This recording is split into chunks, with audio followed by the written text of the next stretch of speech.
Hallelujah! Dalaygon ang Ginoo sa atong mga kinabuhi. Karon nga takna, karon nga kapunon igsoon sa tanan nga mobyo, sa tanan nga makareply niini nga atong page igsoon. Dalaygon ang Dios nga nagbutang kanato dinhi nga page igsoon. Karon nga kapunon igsoon, tuguti ko ninyo nga magpaambit na usab sa makadiyot sa pulong sa Ginoo. Ang pulong sa Ginoo dinhi nato mabasa sa sulat ni Apostol Marcos, kapitulo 13 bersikulo 32 hangtod na sa 37 igsoon.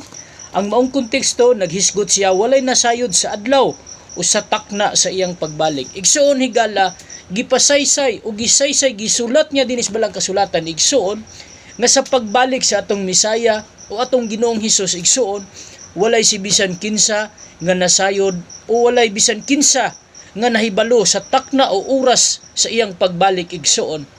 Apan kanunay nga gipasabot, kanunay nga gipahimangno, gipahinumdom sa matag alagad sa Dios nga sa iyang pagbalik ikaw ug ako maandam pinaagi sa pagpamati, sa pagpaminaw kanunay sa mga mensahe nga gikan sa Ginoo nga gikutlo dinis balang kasulatan igsuon, aron ikaw ug ako ang tanan nga katawhan sa Dios maandam sa pagbalik sa atong Misaya igsuon. Matud pa sa bersikulo 32, ingon ang pulong sa Ginoo, apan walay nasayod kanus amo abot kadtong adlaw o taknaa, bisan ang mga anghel sa langit, bisan gani ang anak, ang amahan lamang maoy nasayod niini. Busa pagbantay og pagtukaw kamo kay wala kamo masayod kanus kini mo abot. Sama kini sa usa ka agalon nga mupanaw sa layong dapit, sa dili pa siya mugikan hatagan niya buluhaton ang tagsa-tagsa kasulugoon, og pahimangnuan ang gwardya sa pultahan nga magbantay kanunay. Busa pagtukaw kamo kay wala ninyo hibaloi kanus ang agalon mo pauli sa hapon ba, sa tungang gabi ba, sa dili pa ang kadlawon o sa buntag ba hinuon. Kun mukalit siya pag-abot, kinahanglan nga dili kamo niya hiabtan nga mga tulog. Ang gisulti ko kaninyo, gisulti ko usab sa tanan. Busa pagbantay kamo, dalaygon ang pulong sa Ginoo. Amahan na mo nga langit nun, Dios ka nga labing balaan, Dios ka nga labing gamhanan. Lord, anya nasab kami Ginoo, Amahan, nagapaminaw karon sa imong mga pulong, Amahan. Andama Ginoo ang among matag kasing-kasing, among salabutan, nga sayano among masabtan ang imong mga pulong karon, imong kabubuton Ginoo. Lord, nang hinaot ko Ginoo nga ang imong mensahe nga maoy magapasabot sa mong kasing-kasing sa mong unahuna karon Ginoo, dili kini malabay nga kawang sa among kasing-kasing Ginoo, maaplikar kini ug amo kini kinasing-kasing nga madawat sa among kinabuhi Amahan. Salamat Ginoo, kining tanan akong ginatugyan uban ang pagsalig, pagpasalamat diha sa imong dungganon og mahimayaong pangalan, in Jesus name. Amen. Dinhi gipaklaro mga igsuon, matud pa diha sa bersikulo 32, apan walay nasayod kanus mo abot kadtong adlaw o taknaa, bisan ang mga anghel sa langit, bisan gani ang anak, ang amahan lamang maoy nasayod niini. Dinhi gipaklaro og gisaysay sa balang kasulatan o kining Biblia igsuon nga ang bugtong nasayod lamang sa pagbalik sa atong Misaya o atong Ginoong Hesus igsuon. Bugtong ang amahan nga nagpadala sa iyang bugtong anak dinhi sa kalibutan igsuon. Mao lamang ang nasayod, bisan gani ang mga anghel sa langit o bisan ang anak sa tao wala siya masayod kung kanus ang iyang pagbalik igsuon. Ingon niya sa bersikulo 33, busa pagbantay og pagtukaw kamo kay wala kamo masayod kanus kini mo abot. Dinhi gipaklaro og gisaysay igsuon, busa kinahanglan ikaw ug ako, kita nga mga katawhan sa Dios, kita nga mga anak sa Dios, kita nga nagtuo ug nagtuman sa kabubuton sa Dios igsuon, kinahanglan pulong pagbantay igsuon ug pagtukaw.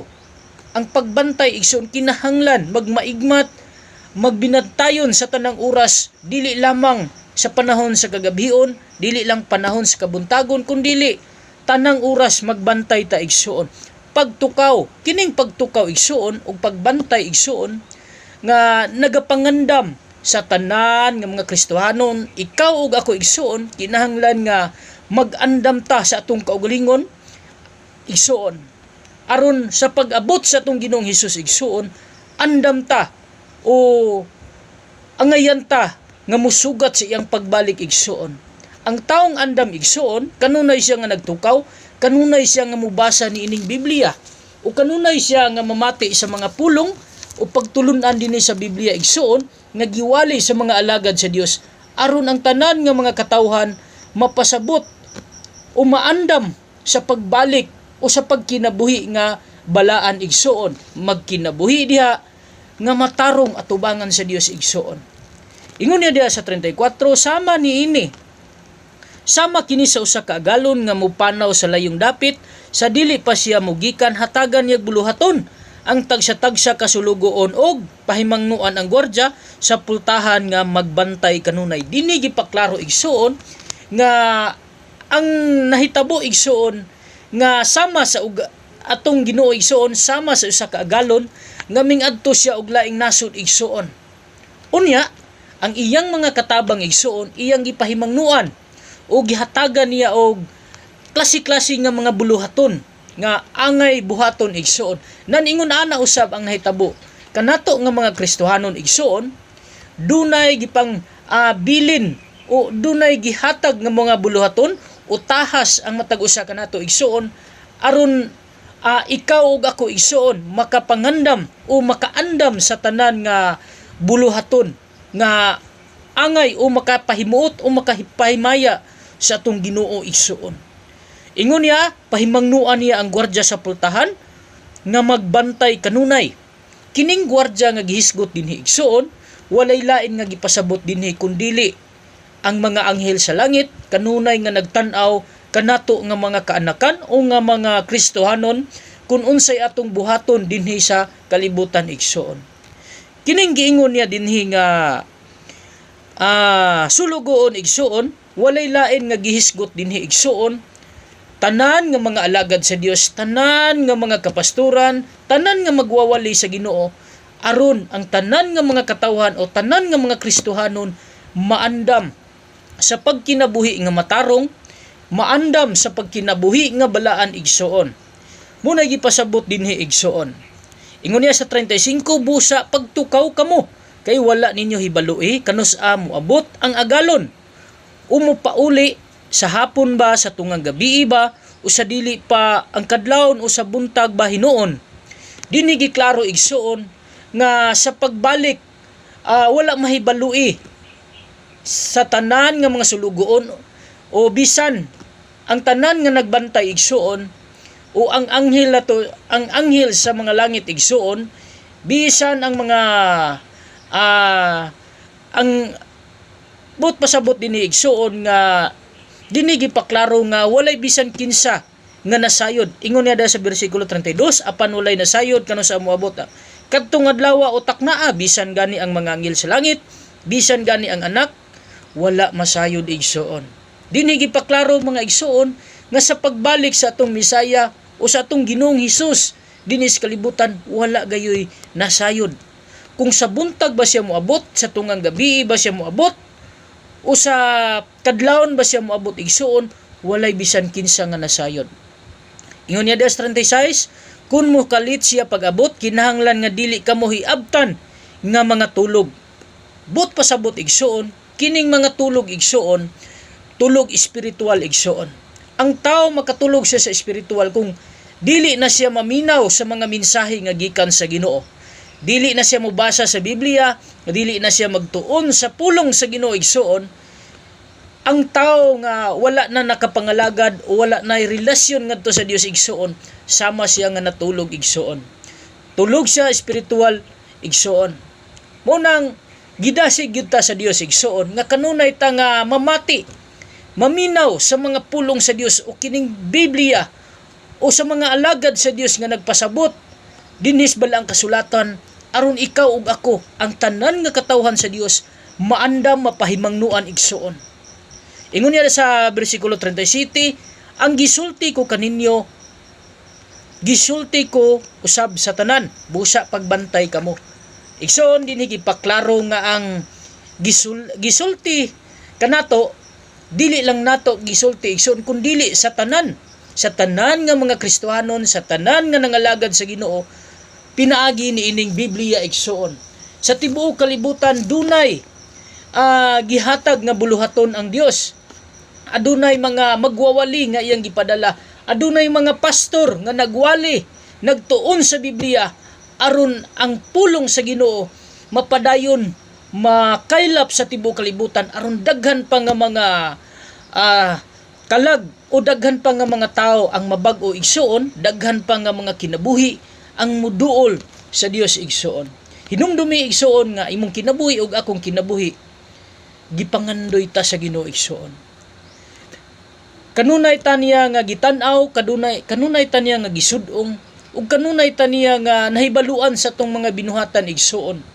Munang igsuon, sa atong kinabuhi kinahanglan nga magapangandam ta kanunay, magaampo ta kanunay, magtuon ta siyang mga pulong, maminaw ta siyang mga pulong nga gisangyaw, giwali sa tibuok katawhan sa Dios igsuon. Ikaw ug ako, even din ni social media igsuon, dunay mga magwawali nga gipadala ang Dios aron ikaw ug ako igsuon maandam ug dili ta hikaplagan nga tulog espirituhanon igsuon. Ang tulog espirituhanon igsuon kadtong mga tao nga katong mga Kristohanon nga mibiya na sa pagpangalagad sa Ginoo. Kadtong mga tao nga dili na ganahan maminaw sa pulong sa Dios, dili na ganahan mubasa og Biblia, dili na ganahan mo ampo, sila giisip nga tulog espiritual igsuon. Munang igsuon sa atong kinabuhi, kinahanglan gayud igsuon nga niining katapusang mga adlaw ang pagbalik sa Ginoo sama daw sa usa ka watan. Atong basahon dinhi sa ikaduhang Pedro igsuon, ikaduhang Pedro kapitulo 3 bersikulo 10. Ingon ang pulong, apan ang adlaw sa Ginoo moabot sama sa kawatan, nianang adlaw ang kalangitan mahanaw uban sa kusog nga dinahunog, ug ang mga butang mosilaob ug maugdaw, ug ang yuta mahanaw uban sa tanan nga naa niini. Dinhi gipaklaro mga igsuon nga ang pagbalik sa atong Ginoo sama sa kawatan. Walay si bisan kinsa nga nasayod nianang taknaa. Ingon ang Ginoo igsuon nga ang kalangitan mahanaw uban sa dinahunog, nga ug ang mga butang nga naa niini musilaob sa igsuon.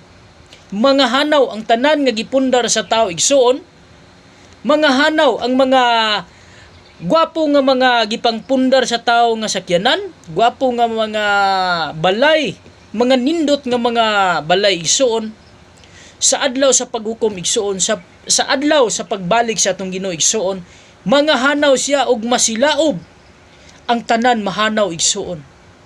Munang igsuon sa atong kinabuhi, kinahanglan nga kanunay ta mamati sa mga pulong sa Ginoo, kanunay ta mobasa og Biblia aron kita masayod niining ulahi nga mga adlaw, niining katapusan nga mga adlaw igsuon.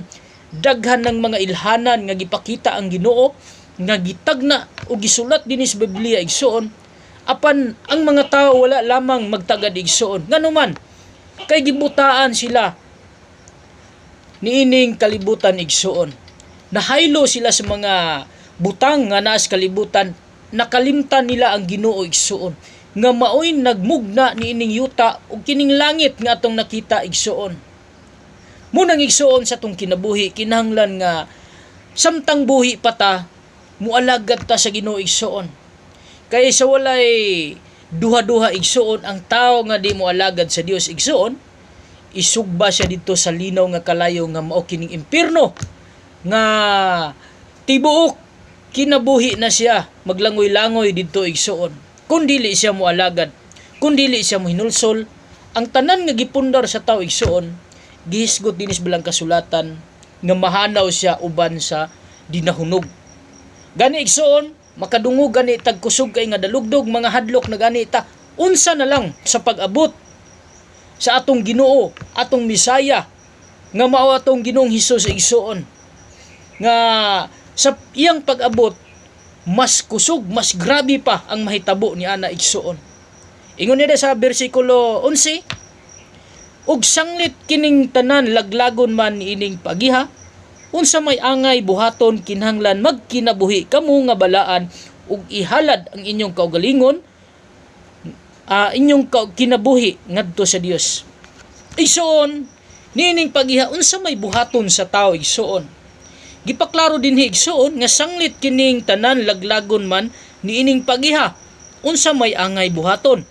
Ang angay buhaton sa tao igsoon kinahanglan buhi pa siya, mualagad siya sa Dios.